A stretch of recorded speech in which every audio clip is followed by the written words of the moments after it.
So hello and welcome everyone. So excited to have you here for today's Bridges webinar. For those of you who have joined us for a previous Bridges webinar, you know who I am and who our moderator for today is. But if this is your first time tuning in, my name's Cody and I'm the Director of Coaching Operations at Paragon One. And momentarily we'll be joined by our moderator, Anna Esaki-Smith, who is the co-founder of Education Rethink. Now, today's session is especially important, not just because we have some incredible panelists, but also because of the historical context of this topic. Now, for some, gender is a topic of the past, while for others, gender is in everything and it is all around us. And as we get started, just to put this in context, in 1920, US Congress ratified the 19th Amendment granting women the right to vote, which is only 100 years ago. About 20 years later, World War II created an environment where women entered the workforce, taking the places of men. And if you Google, when did women enter the workforce? You'll see that the 1960s are recognized as the decade when women entered the workforce. In these ways and in many, many more, the feminine influence on our society is an incredible catalyst for safety, equity, inclusion, and belonging, not just in the workplace, but in our world. So whether you're a woman, you identify as a man, you identify as trans or non-binary, welcome and thank you for being here. And thank you for working with us to make tomorrow's working world a better place. So join me now in welcoming and thanking our moderator for leading us through today's webinar. Anna. Great, thanks Cody. Thank you for that really warm and inclusive introduction to the last episode of the Paragon One Bridges webinar series. The webinar today focuses on what female leaders have taught us, which is such a profound and amazing topic for many reasons. We have a great panel. I'll introduce them in a minute. Just in terms of self-introduction, I am Anna Esaki-Smith. I'm co-founder of Education Rethink, which is a research consultancy. I advise universities and education companies on internationalization strategies, as well as those involving student recruitment and content. So I'm also a contributor to Forbes magazine. I write about education, which has been an amazing topic to cover over the past year and a half. You all know the reasons why. And I'm always interested in what students have to say. So if any of you have any ideas for stories, please feel free to reach out to me on LinkedIn or Twitter, Instagram. I would say Facebook, although nobody's on Facebook but me. So, but anyway, if you have any story ideas, please feel free. I'm going to introduce our great panel of three female leaders. First, we have Lauren Padilla. She's head of Global BD and Channel at Zoom, a platform we are all familiar with. Laura is a seasoned high-tech professional with over 15 years of consistently increased responsibility across marketing, alliances, business development, and channel roles in the cloud, software as a service, enterprise software, and hardware industries. She leads a global sales business unit and is known as a functional leader with strengths in building new functional teams to drive critical growth initiatives to success. She has a Bachelor of Science degree in Business and Marketing from Santa Clara University. So welcome to Laura. Second, we have Tara Agen. She is Global Head and VP Marketing, Strategic Planning, Operations, MarTech, and Office of the CMO at HP.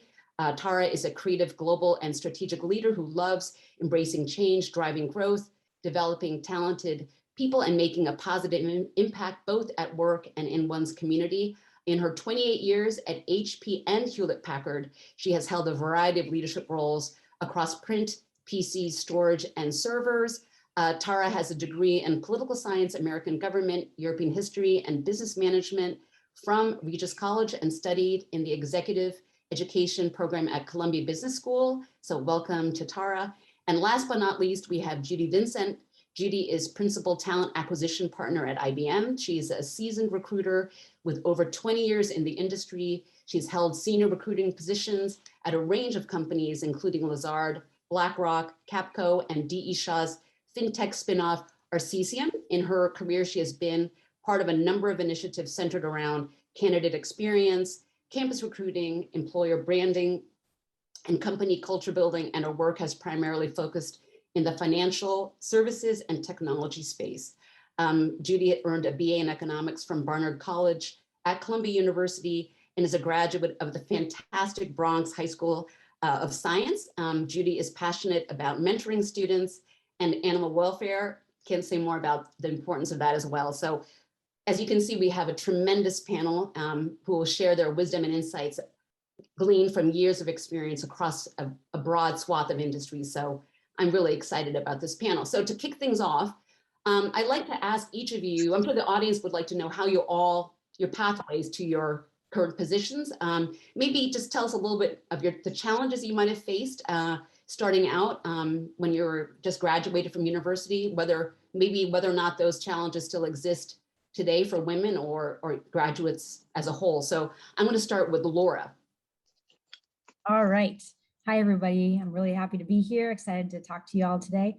My path was very interesting and different. So I don't know how far back you want me to go, but I never really wanted to be in tech. So my passion was music and singing and songwriting. So I always thought of myself to get into that. And so when I was in college, I always had internships. So that's one thing I'm going to say is internships are awesome. Try to get as many internships as you can. They are super important while you're in college. So one of the jobs that I took was I worked at a record label in San Francisco, an indie label, and we did marketing out to different stores. And I think it was Tower Records back then, had different displays and stuff. And so we started with that.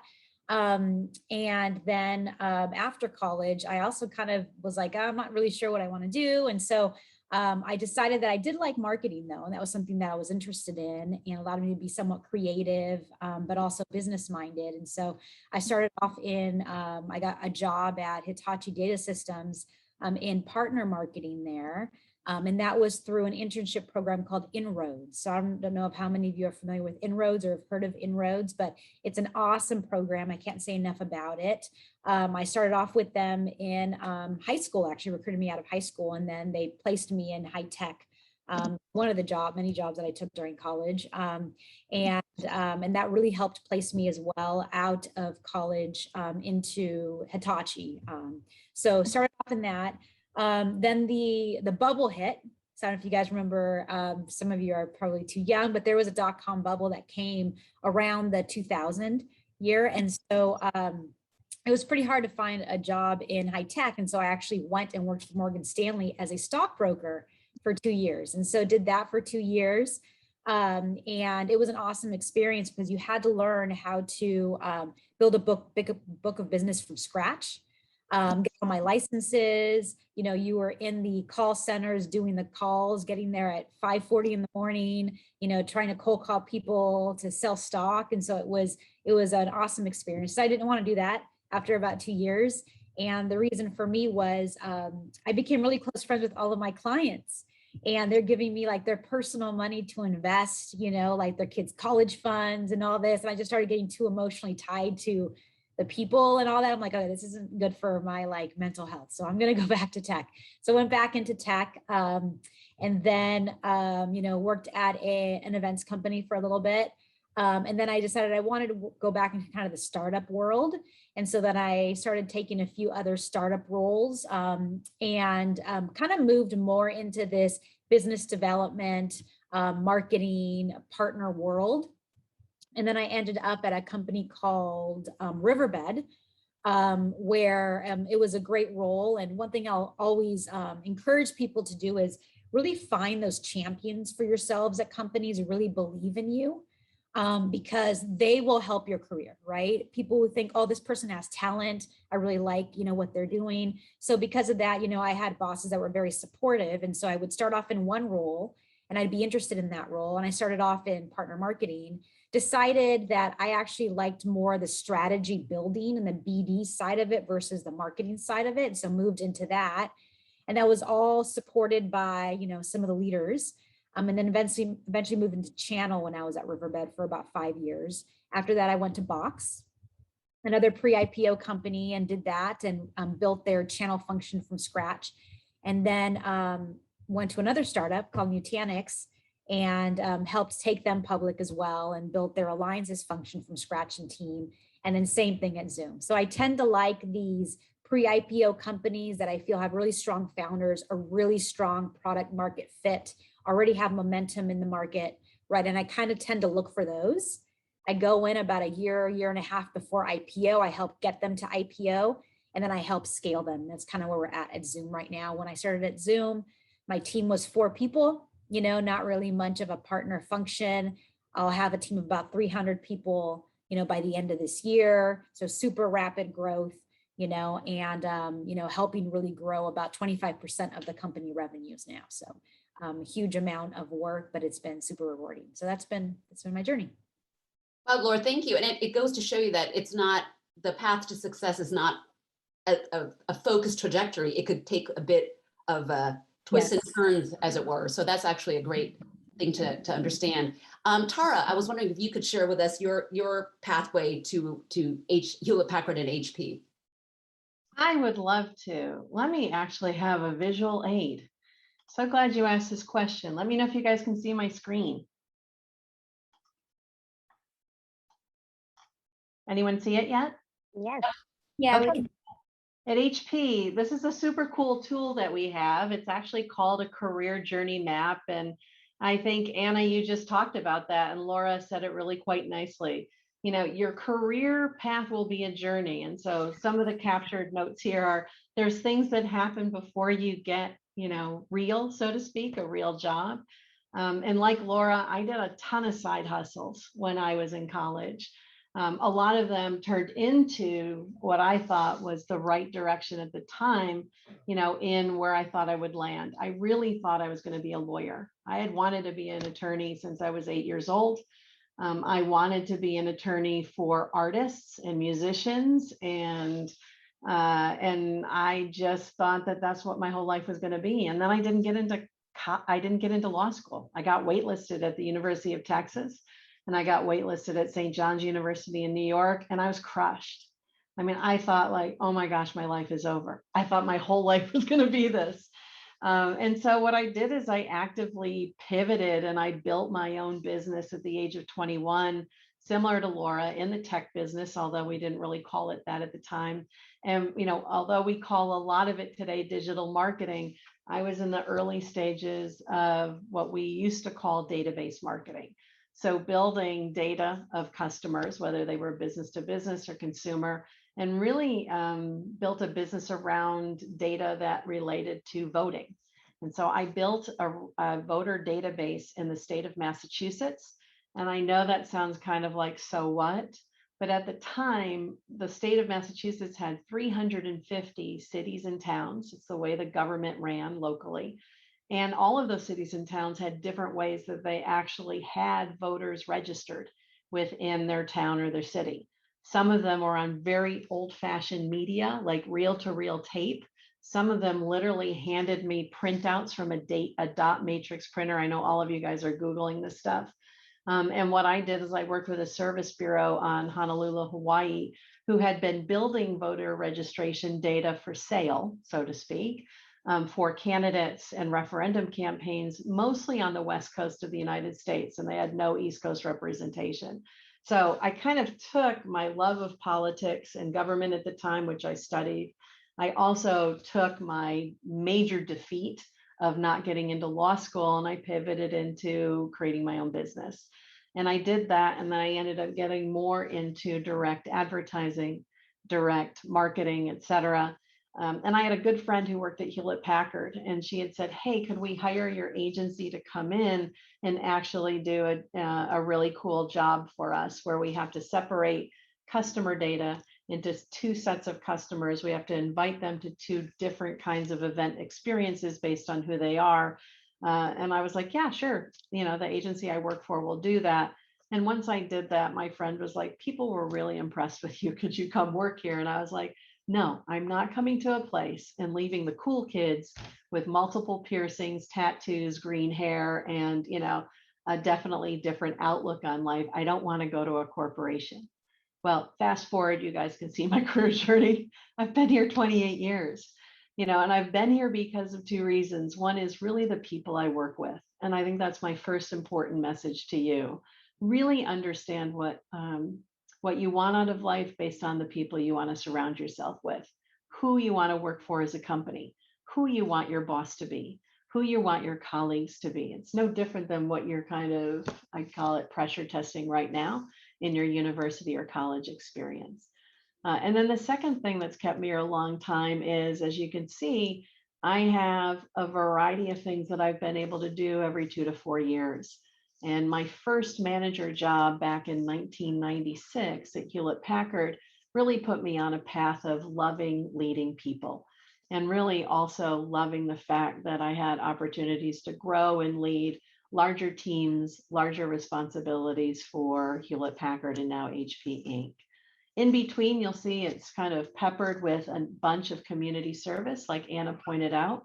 I think it's really important to do things and to give back from the opportunities that we've been given.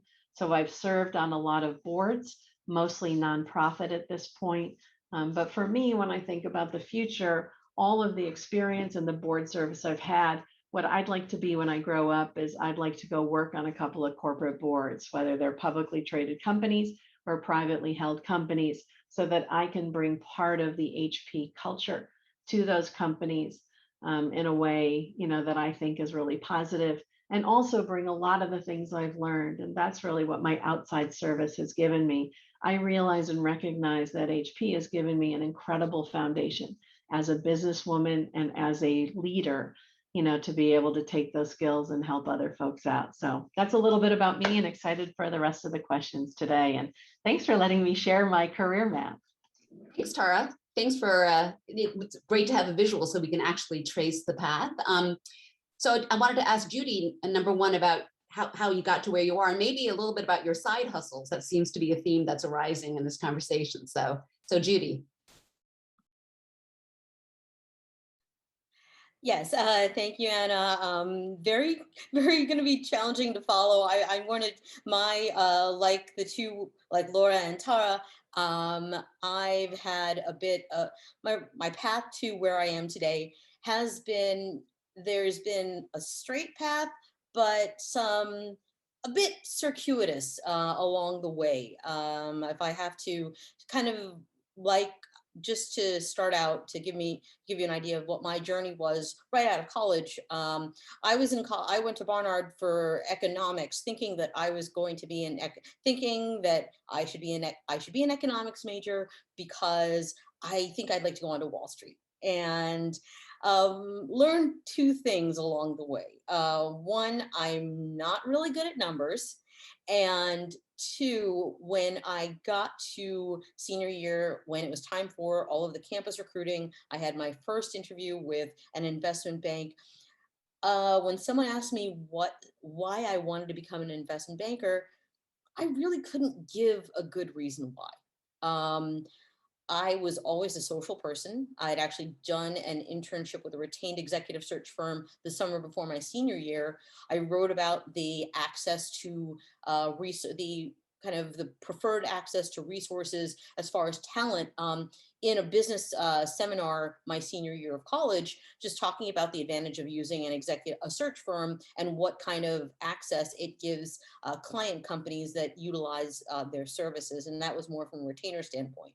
To be honest, I really kind of fell into the recruiting space.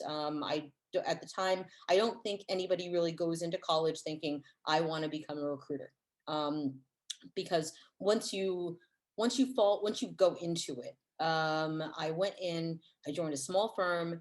I knew next to nothing about any of the real hard kind of practical aspects of excuse me, finance and capital markets, and nothing about technology and nothing about sales, which really is what being a recruiter on the agency side encompassed.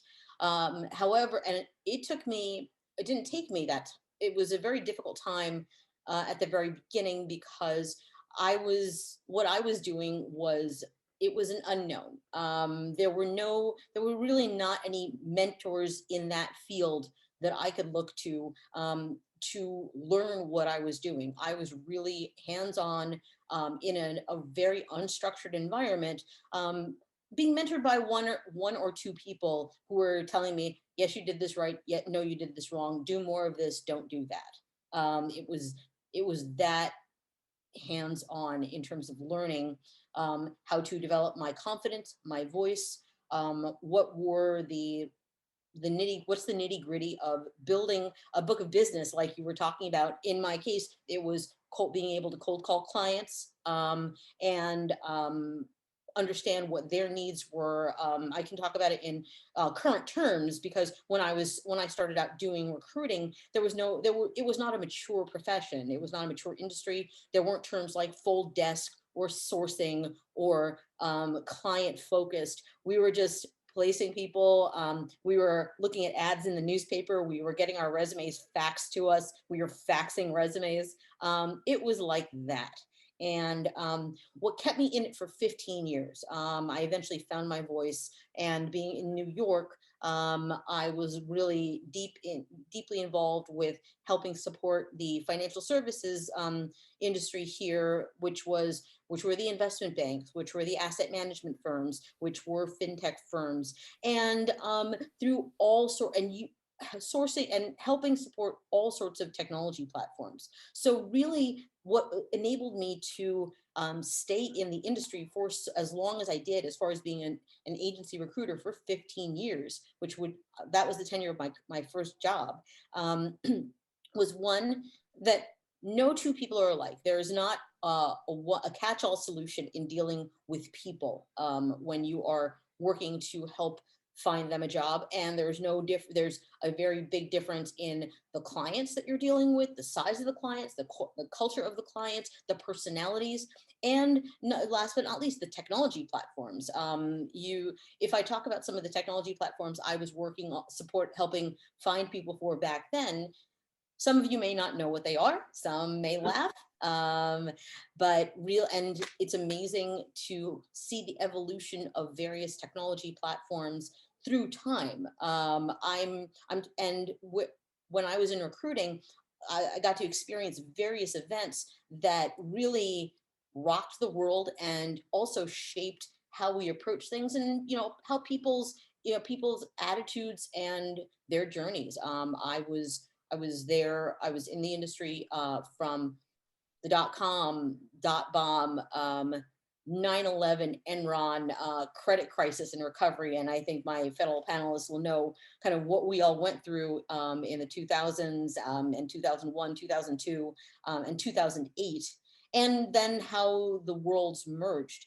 And then eventually, when I found the opportunity to move from the agency world to in-house, it was time for a new challenge. And I also it was a continuation of learning and broadening my horizons, but also focusing on, as opposed to multiple clients, working in one company and understanding how an internal recruiting function worked, to be more focused on specific areas. My first jaunt in corporate was at BlackRock, where I left technology recruiting behind for some time and focused more on corporate and business operations, which for the asset management business was in more of the middle to back office operations and technology groups. So Judy, that was, yes.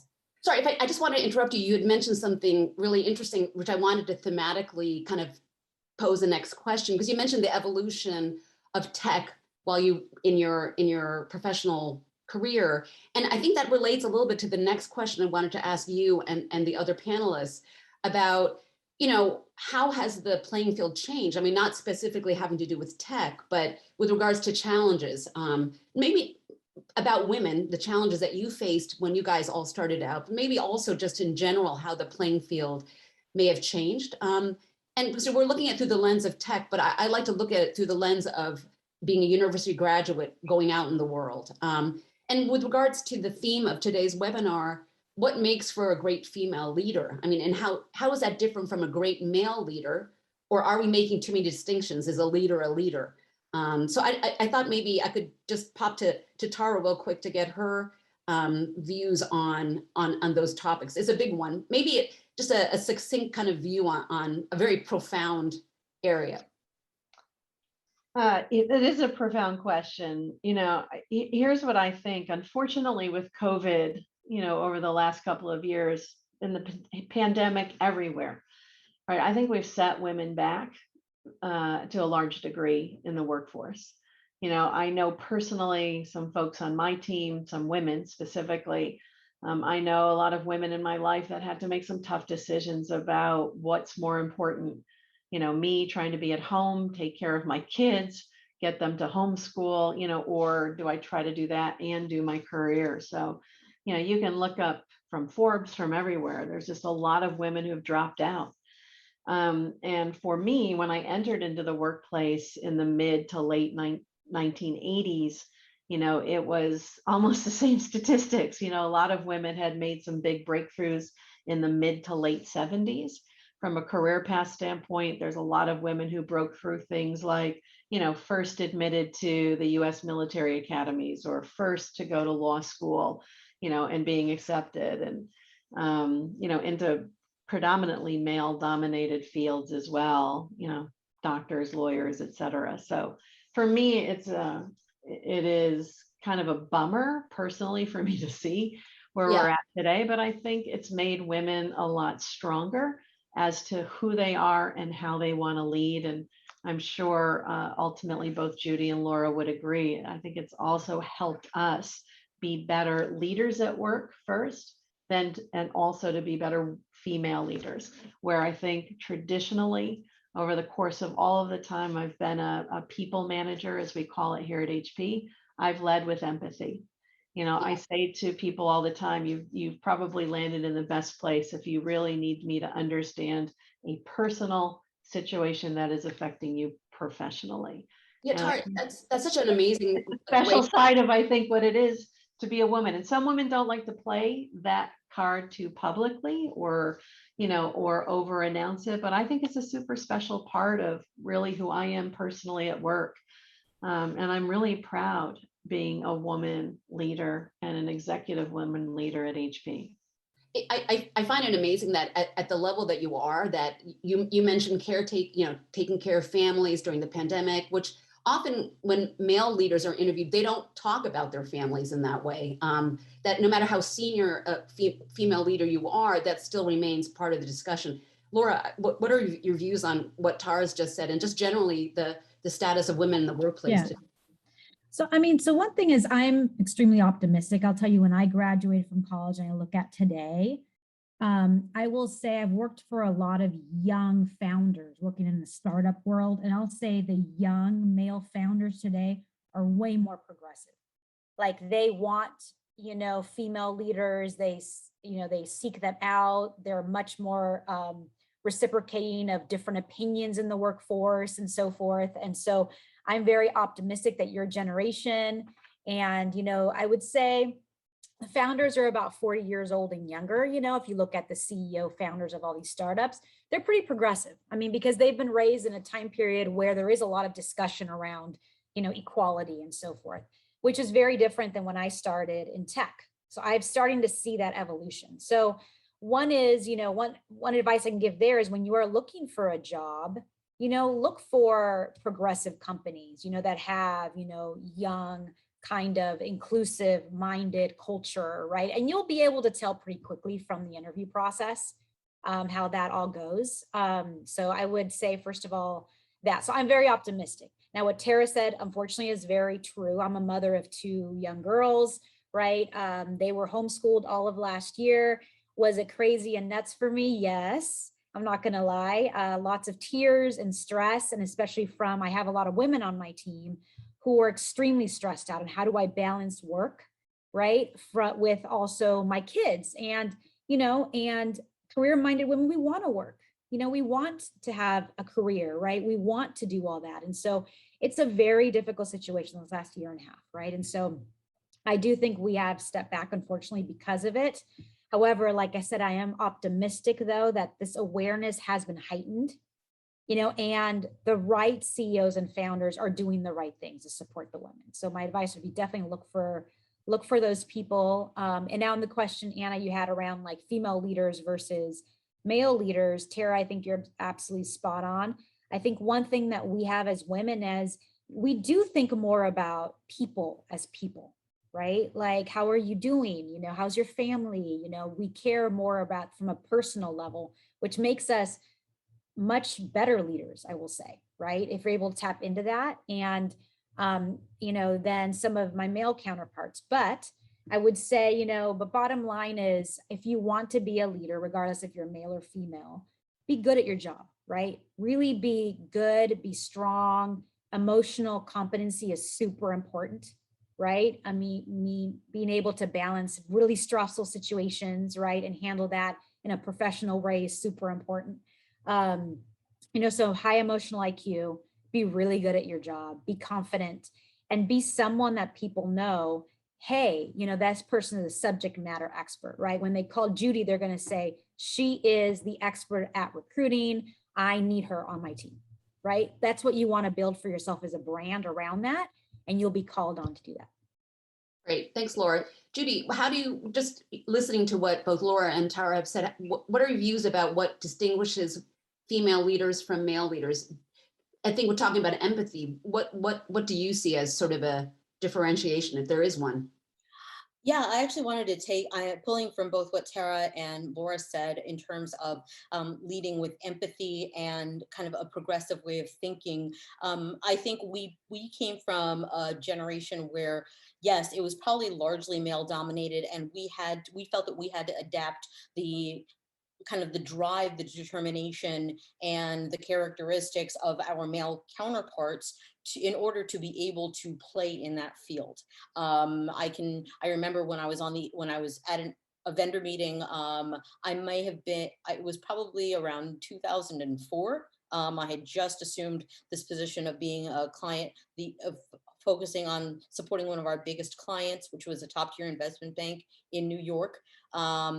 It happened that of the 18 people in the room, there were 3 female recruiters, and probably only about 4 people of color, including myself. And you have to, I mean, I think in a way you do have to establish your credibility, and as Laura said, be good at your job, and however way you can. But then now the newer generations have become more progressive, more empathetic, whether it is male or female. I've been fortunate to happen to work for some great female bosses who happen to be extremely empathetic.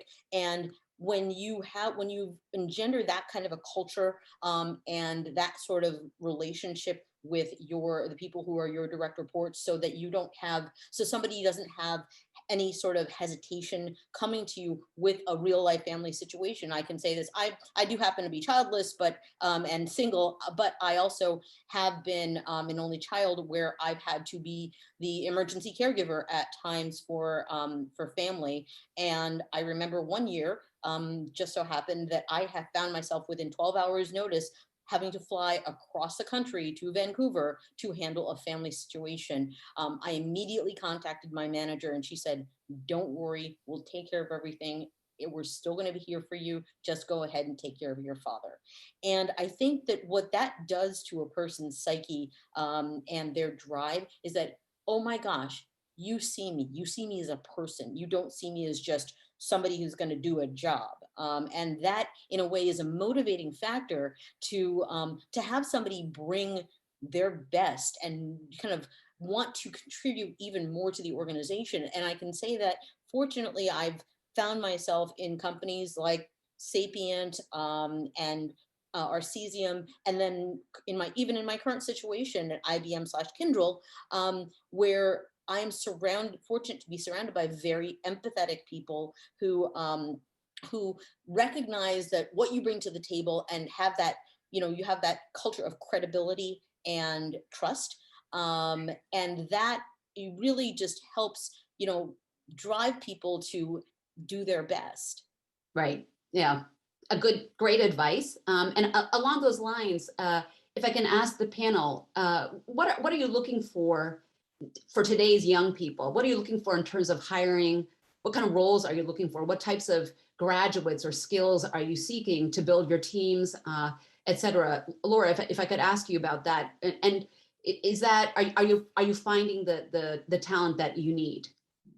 Yeah. So I know the job market's tough, and especially when you get out of college, how do you stand out, right, in a pool of applicants? So what I look for is one, curiosity and doing more than just your schoolwork. And so I get really impressed by resumes where someone said, hey, on the side, I don't know, started my own side business. You know, I'm helping in this certain initiative. You know, I'm interested in a certain topic, you know, and I'm doing this on the side. I think for me, some of the most important things you can learn in college and just in life is critical thinking and problem solving skills. Those are super important, right? And so I look for that. There's some basic stuff too that I would just say don't do. Like, you would be really surprised, resumes having grammar errors, not, you know, run-on sentences, basic stuff like that. Don't do. Make sure your resume is really well written, you know. That for me turns me off instantly, right? Because then it feels like people didn't really spend the time to do that. But in general, who are you? What are you curious about? What are you doing on the side that you can show me that you can apply to a real world setting? Okay, thanks, Laura. And Tara, if I can ask you that, and then we're going to start going to some student questions. So Tara. Good. Yeah, advice number one is LinkedIn with me and with Laura and with Judy. If we can be of any help to your career path, please do that. That's probably the best thing that you can do. You've taken the time here to be with us today, and we definitely can continue the conversation. I love critical thinking. I have it down here as well. I really do think that we don't have enough people in this country, especially at this moment in time in our history, that are really thinking about how can I be better? How can I do things better? How can I contribute at a different level? So beyond that, for just getting your next thing in life at work or your job direction, it's really just important to really be a bigger critical thinker. I would say push yourself always in a positive way. And I think Laura talked about this as well. You know, I mean, you guys call it side hustles. I think I did everything I could in college to pay for it on top of having a little extra cash, and make it meaningful. You'll be amazed that people will really take on an opportunity. Places like HP, we have paid internships. I mean, with a really, real nice amount of money. You know, it's definitely difficult to get one, but if you have talent and you've got something to contribute, you know, reach out to me about that. And then the last thing that I would say, the big thing I hire on are three things. One is, like Laura said, curiosity. I'm a big believer that if you can't be curious at your age, you're going to be super boring. So you better bring it when you're your age, because you really have to go find it sometimes when you're people like our age.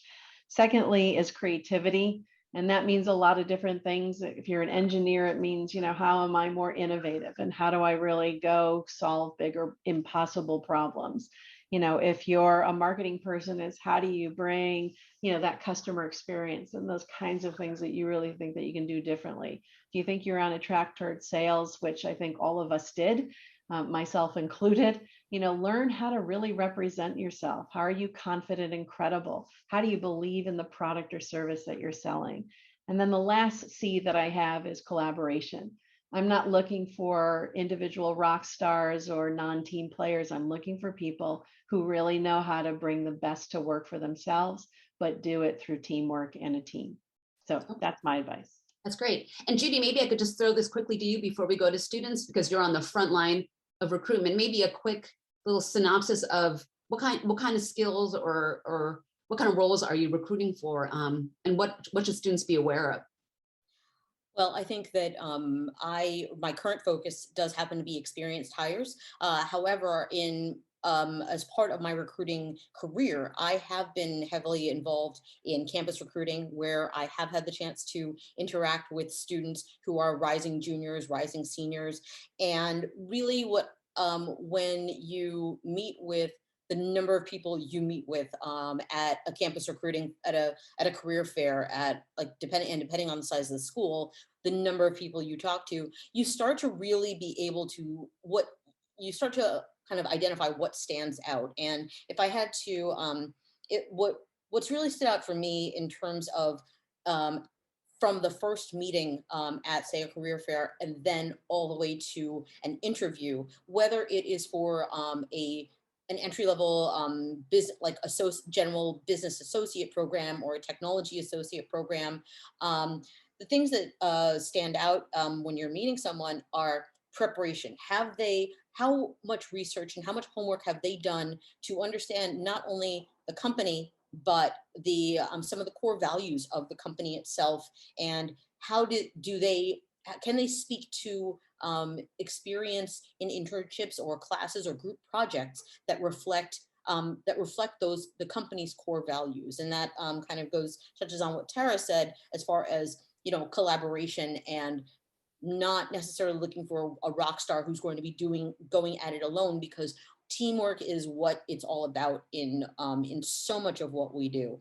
And then the next thing, when you get from that initial meeting to the interview process, you're looking for what you're looking for in terms of whether it's a panel interview or a one-on-one interview is focus and consistency. So someone who, again, has prepared not only with doing their research on the company itself, but also be able to, it sounds very simple, but be prepared to talk about what's on your resume. Kind of go over your resume again and, think about highlights of what you've done from a course standpoint, from a group project standpoint that you can speak to, because that's what we do in terms of our interview style, is what we call behavioral-based interviewing or situational interviewing.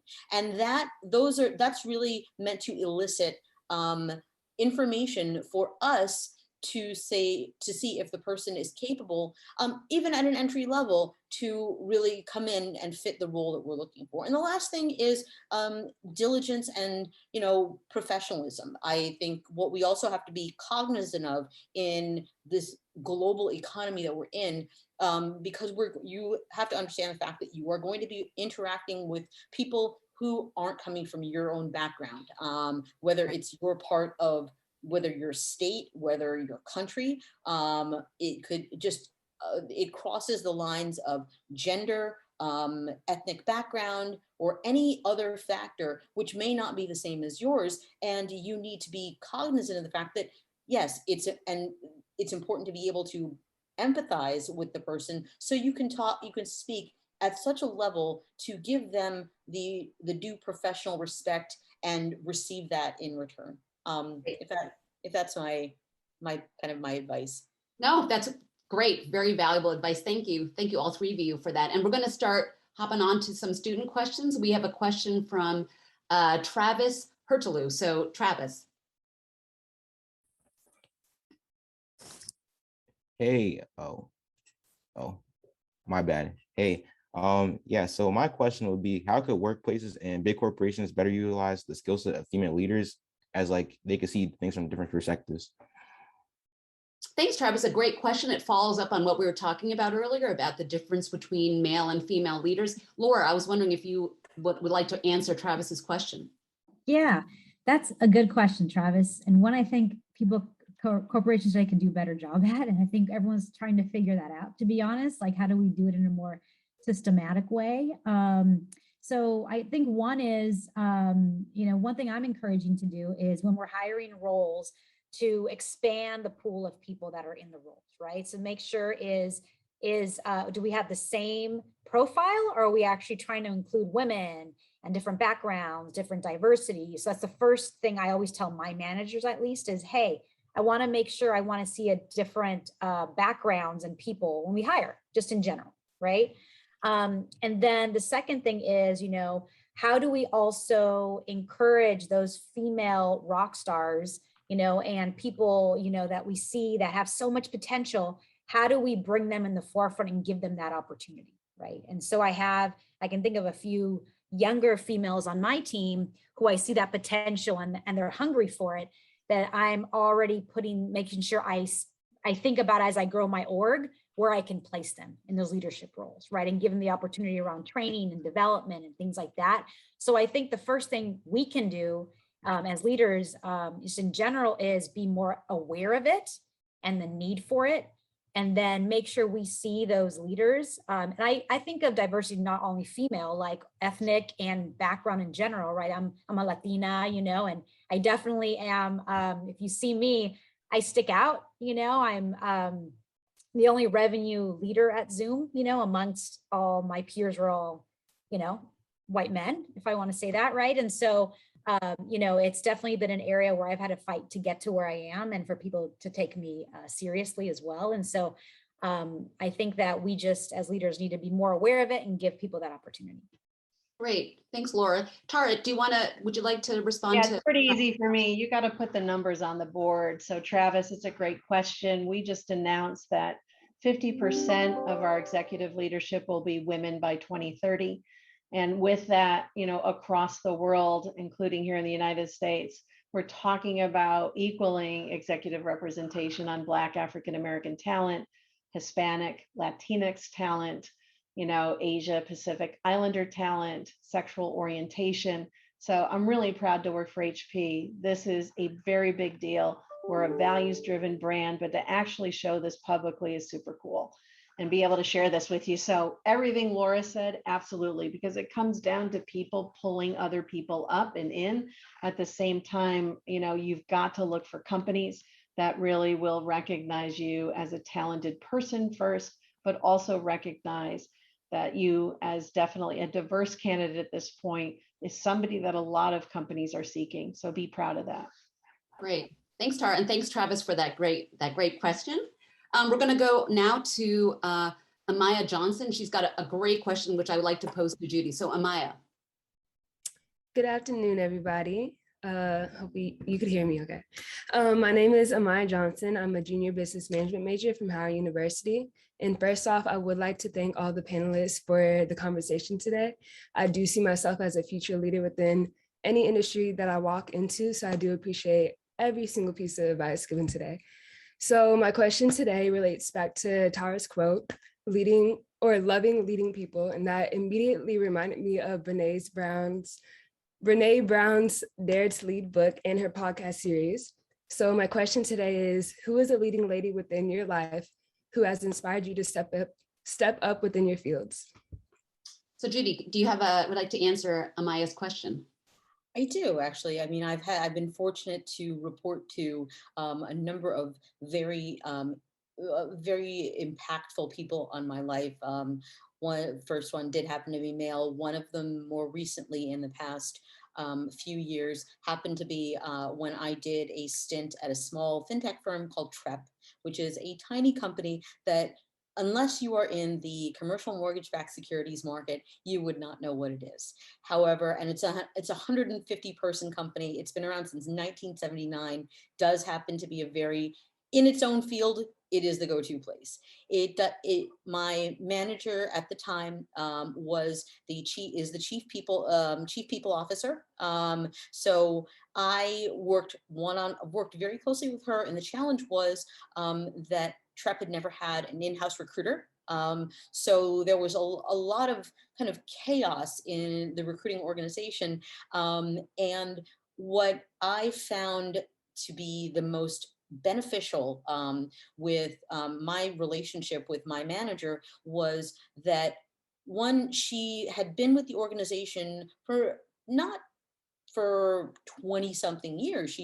But she knew people well enough that she understood how to partner with the people appropriately, and also to kind of be I was going to call her my silk glove covering an iron fist, because I'll admit that sometimes I want to go in and just make a difference and just charge in like anything. But you have to know another thing she taught me was how to adapt your style. And in no mincing no words with me, that she knew the inside track as far as what the personalities of the people that I was interacting with, and if I needed to take a step back, be more laissez-faire, or if I needed to hold their hand a little bit more. And being the fact that I supported sales, product, and technology, they all had their own mini cultures within the organization, even at such a small firm. And so it really required me to be an empathetic listener to my stakeholders,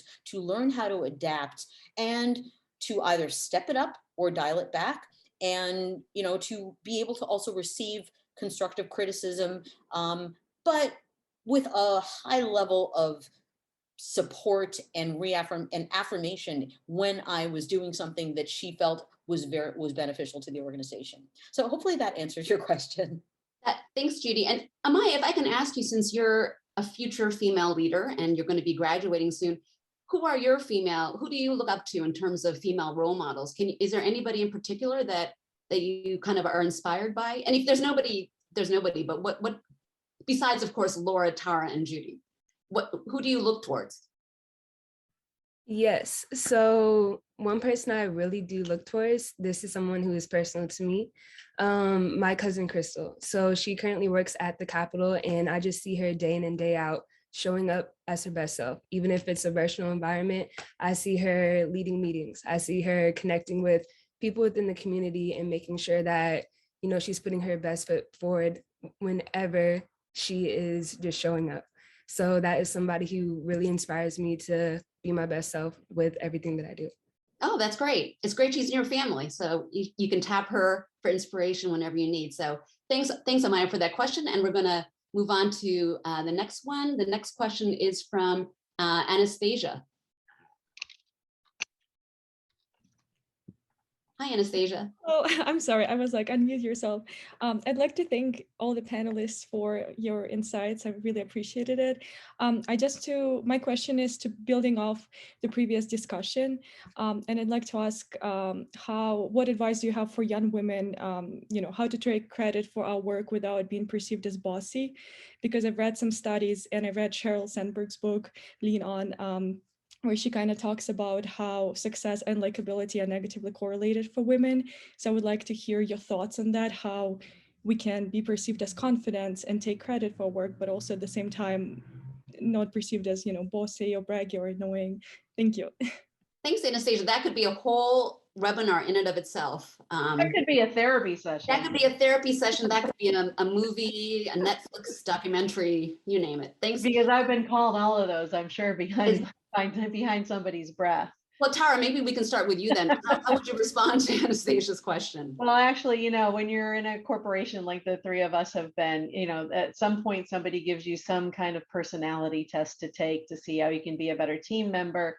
One of my favorites was Strength Finders by Gallup. And in it, I had one attribute which was very strong called command.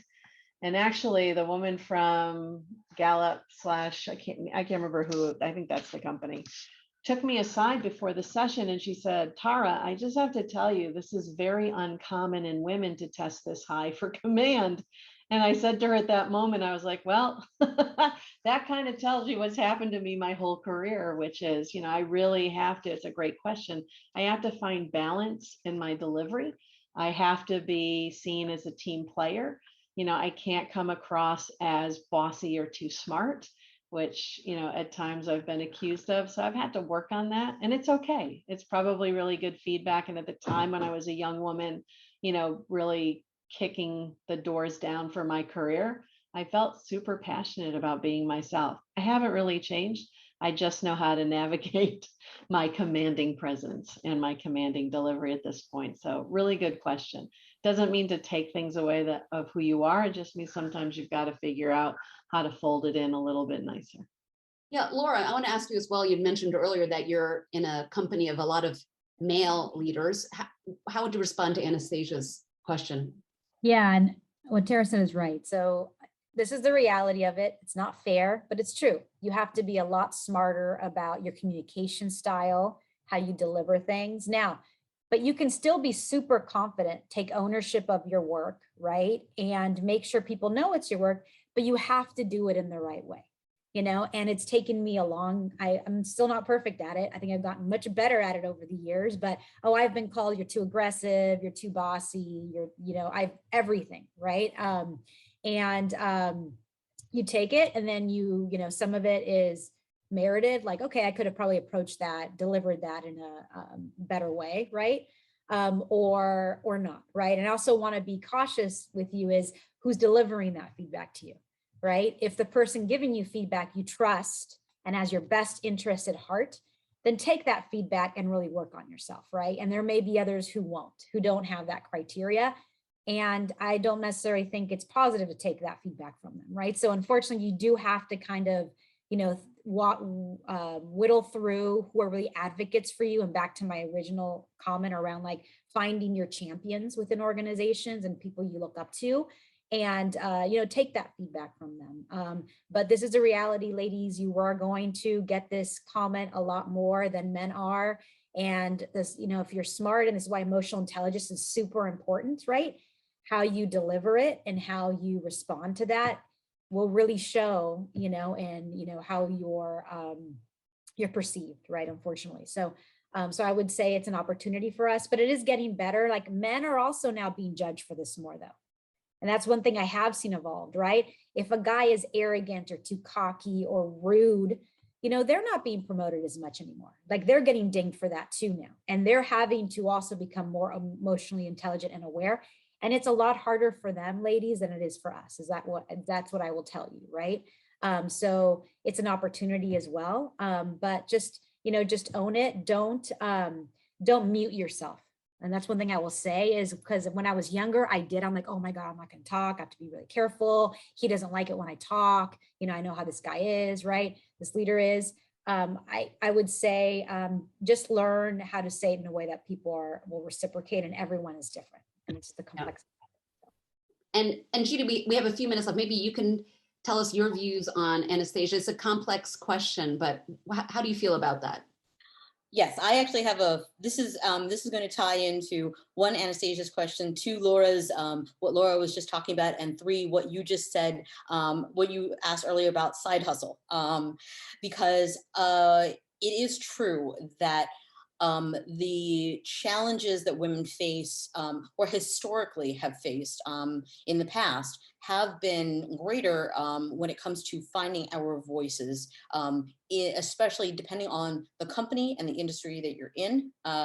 If it happens to be historically male dominated, you do find yourself suffering from a bit of imposter syndrome when you walk in the room, even though from a substance standpoint, you actually feel like you need to know twice as much and you have to speak half as much. I can actually now with comfort see a current work situation where there's a male colleague who I can actually think to myself, wow, there's a lot of there's a lot of words, but there's not a lot of substance. And I can laugh at it because I know that when but I still make it a point to say something of substance and something constructive to contribute to the conversation. But when we're talking about muting yourself, as Laura was talking about, I can say that it does have its effect as far as a loaded spring, because when I first started at BlackRock, that was my first stint in corporate America, where I had to learn how to kind of be a bit more of that polished corporate recruiter, dealing with everybody from the CFO downward. And I did not know how to navigate. I did not understand corporate doublespeak. I didn't understand certain vernaculars. And what did I do? I kind of jokingly said that I became Dr. Jekyll, Mr. Hyde. So during the time when in response to the credit crisis, when this touches on side hustle, when I was dealing with the burdens of talking to candidates who'd lost or were in danger of losing their jobs after 25 years and having to still be that voice of hope for them, it was burdensome on me. And how did I channel that? I got into stand-up comedy. So from 2008 to 2014, in addition to working a full-time job from the agency world to the corporate world, I was doing stand-up comedy, which ultimately, funny enough, as a side hustle, strengthened my recruiting skills and my client-facing skills, and it really knocks out your fear of public speaking if you have to walk people into a comedy club in Times Square than when you're facing off with a corporate client. Well, I'm sure having a sense of humor in the workplace will help as well. So extremely, and then part of that is knowing your audience, and that's such a valuable skill that when you're starting at a new organization, inevitably you're going to be a little bit, you're downplaying things a little bit. You're not going to let yourself show through, but with time and with confidence and being able to speak to more and more people and knowing who your audience is, for lack of a better way to put it, you can find your voice and your comfort level in how you communicate to people. So, yep. Thanks, Judy. Thanks. Well, thanks all three of you for answering that important question. Thanks, Anastasia, for proposing it. We're just a little bit over. And so I just wanted to thank our three amazing panelists for their time today. Thank you, Laura, Tara, and Judy for sharing their insights. It's been a great hour of knowledge sharing. It's the end of the Bridges webinar series. I think maybe Cody, would you have any closing words for our audience today? Absolutely. Thank you so much, Anna. Again, thank you, panelists. Thank you, everyone, for joining us today, and also to all of you who joined us for one or more of our webinars during our Bridges webinar series. Also, remember that if you liked what you heard today, check out Paragon One's website, paragon1.com, for more opportunities to get experience with great people like our panelists today, because it's people like these ladies right here who are creating remote externships with us here at Paragon One. So check those out. You'll be able to see a nonprofit consulting remote externship in collaboration with PwC, talent acquisition strategy, remote externship with Pfizer, and other remote experiences that are coming up every week. So check that out. And we look forward to seeing each of you in your remote externship and webinars coming up soon. Bye, everyone. Have a great Friday.